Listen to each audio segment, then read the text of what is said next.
చెప్పే మాయ మంత్రం కథ కదే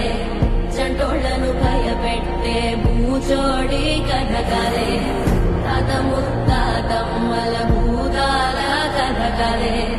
విక్రమాదిత్యుడు చెప్పిన వేదాళుడి కథ కదే దీపము నుండి దెయ్యం వచ్చే అల్లా బుద్ధి కథ కదే ఇది ముడత చర్మము